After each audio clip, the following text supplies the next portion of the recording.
हज का मुकम्मल आसान तरीका, मीकात से तवाफुल वदा तक हज कैसे अदा किया जाता है, आसान अल्फाज में मुकम्मल रहनुमाई। हज सिर्फ एक सफर नहीं बल्कि अल्लाह के घर की हाजिरी है। ये वो इबादत है जिसमें बंदा अपना लिबास, अपना आराम, अपनी आदतें और अपनी ख्वाहिशात छोड़कर सिर्फ एक सदा लगाता है, लब्बैक अल्लाहुम्मा लब्बैक, मैं हाजिर हूँ, ए अल्लाह मैं हाजिर हूँ। लेकिन हज पर जाने से पहले चंद बातें जानना बहुत जरूरी है, क्योंकि हज के कुछ आमाल ऐसे हैं जिनके बगैर हज मुकम्मल नहीं होता। सबसे पहले समझते हैं कि मीकात क्या है। मीकात वो खास हद है जहाँ से हाजी या उम्रा करने वाला एहराम की नियत करता है और तलबिया शुरू करता है। पाकिस्तान, हिंदुस्तान, बांग्लादेश, अफगानिस्तान, यमन और चीन की तरफ से आने वालों का मीकात मकाम सादिया है, जो मक्का मुकर्रमा से तकरीबन 92 किलोमीटर के फासले पर है। आजकल अक्सर लोग जहाज से हज या उम्रा के लिए जाते हैं, इसलिए बेहतर यह है कि एयरपोर्ट से ही एहराम का लिबास पहन लिया जाए। लेकिन हज या उम्रा की नियत और तलबिया मीकात के करीब पहुंचकर शुरू किया जाए। जहाज में उमूमन मीकात आने का ऐलान कर दिया जाता है। ये बात खास तौर पर याद रखें, जद्दा पहुंचकर एहराम बांधना दुरुस्त तरीका नहीं, क्योंकि जद्दा मीकात के बाद आता है। एहराम क्या है? एहराम सिर्फ 2 चादरों का नाम नहीं, बल्कि ये एक इबादत में दाखिल होने का नाम है। जिस तरह तकबीर तहरीमा के बाद इंसान नमाज में दाखिल हो जाता है, इसी तरह एहराम की नियत के बाद इंसान हज या उम्रा में दाखिल हो जाता है और उस पर कुछ पाबंदियां लाजिम हो जाती हैं। एहराम के अहकाम और पाबंदी। एहराम से पहले गुस्ल करना मुस्तहब और पसंदीदा अमल है। मर्दों के लिए एहराम 2 साफ चादरों पर मुश्तमिल होता है। एक चादर तहबंद के तौर पर बांधी जाती है और दूसरी ऊपर ओढ़ी जाती है। मर्द एहराम की हालत में सर और चेहरा खुला रखते हैं और ऐसा जूता पहन सकते हैं जिसमें टखने खुले रहें। मर्द एहराम की हालत में सिला हुआ लिबास, टोपी, पगड़ी, जुराबें या मोजे नहीं पहन सकते। खुशबू लगाना, बाल या नाखून काटना, शिकार करना, निकाह करना या करवाना, निकाह का पैगाम देना और बीवी से अज़दवाजी ताल्लुक कायम करना मना है। औरतों के लिए भी यही पाबंदियां हैं, मगर औरतों के लिए कोई खास एहराम मुकर्रर नहीं।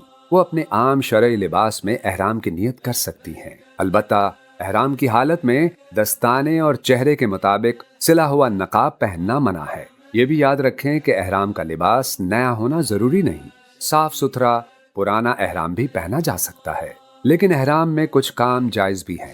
बगैर खुशबू वाले साबुन या शैम्पू से गुस्ल किया जा सकता है। आंखों में दवा डाली जा सकती है। बगैर खुशबू वाला तेल लगाया जा सकता है। छतरी इस्तेमाल की जा सकती है और एहराम की चादरें धोई या बदली जा सकती हैं। अब आते हैं हज की सबसे खूबसूरत सदा यानी तलबिया की तरफ।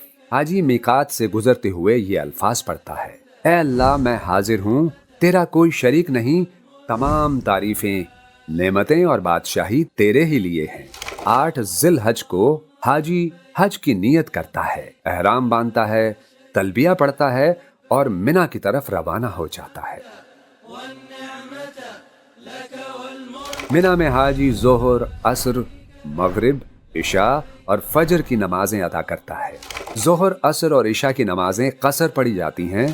फिर आता है हज का सबसे अहम दिन यानी 9 ज़ुल हज, यौम अरफा। ये वो दिन है जिसमें हाजी मैदान अराफात में वकूफ करते हैं। अरफात में वकूफ हज का बुनियादी रुकन है। अगर कोई शख्स अरफात में वकूफ ना करे तो उसका हज नहीं होता। ये दिन दुआ, तौबा, इस्तग़फ़ार और अल्लाह से मांगने का दिन है। मैदान अरफात में जोहर और असर की नमाजें जमा और कसर करके अदा की जाती हैं। सूरज गुरूब होने के बाद हाजी मगरिब की नमाज पढ़े बगैर अरफात से मुज़दलिफ़ा रवाना होता है। मुज़दलिफ़ा पहुंचकर मगरिब और इशा की नमाजें इकट्ठी अदा की जाती हैं। हाजी मुज़दलिफ़ा में रात गुजारता है, फजर की नमाज अदा करता है, दुआ करता है और सूरज तुलू होने से पहले मिना की तरफ रवाना हो जाता है। फिर आता है 10 ज़ुल हज, यौमुन नहर।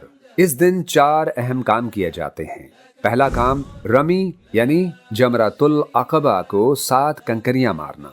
दूसरा कुर्बानी करना। तीसरा बाल मुंडवाना या कटवाना।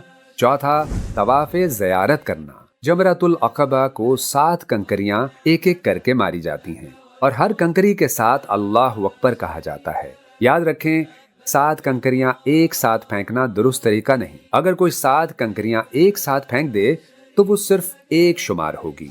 रमी के बाद कुर्बानी की जाती है। हज्जुल तमत्तो और हज क़िरान करने वालों पर कुर्बानी वाजिब है। कुर्बानी के बाद मर्द बाल मुंडवाते या कटवाते हैं और बाल मुंडवाना अफजल है। इसके बाद एहराम की अक्सर पाबंदियां खत्म हो जाती हैं, मगर बीवी से ताल्लुक तवाफ़ ज़ियारत के बाद ही जायज़ होता है। तवाफ़ ज़ियारत हज का अहम रुकन है। हज तमत्तो करने वाले तवाफ़ ज़ियारत के बाद सई भी करते हैं, फिर वापस मिना आ जाते हैं। अयामे तशरीक 11, 12 और 13 ज़ुल्हज को अयामे तशरीक कहा जाता है। इन दिनों में हाजी मिना में क़याम करते हैं और रोजाना के ज़वाल के बाद तीनों जमरात को कंकरियां मारते हैं। पहले जमरा उला, फिर जमरा वुस्ता और आखिर में जमरा अक़बा को रमी की जाती है। अगर कोई शख्स 12 ज़ुल्हज को वापस जाना चाहे तो शरीयत ने उसकी इजाजत दी है, बशर्ते कि वो गुरूब आफताब से पहले मिना से निकल जाए। आखिर में जब हज मुकम्मल हो जाए और हाजी मक्का मुकरमा से रुखसत होने लगे तो तवाफुल वदा किया जाता है। तवाफुल वदा बैतुल्लाह से रुखसती का तवाफ है। ये वो लम्हा है जब हाजी अल्लाह के घर को आखिरी बार देखते हुए वापस लौट रहा होता है। हज हमें ये सबक देता है कि इंसान अल्लाह के सामने आजिज है। लिबास सादा, जबान पर तलबिया, दिल में तौबा और उम्मीद सिर्फ अल्लाह की रहमत से। अल्लाह ताला हर मुसलमान को सही तरीके से हज अदा करने की तौफीक अता फरमाए। आमीन या रब्बुल आलमीन।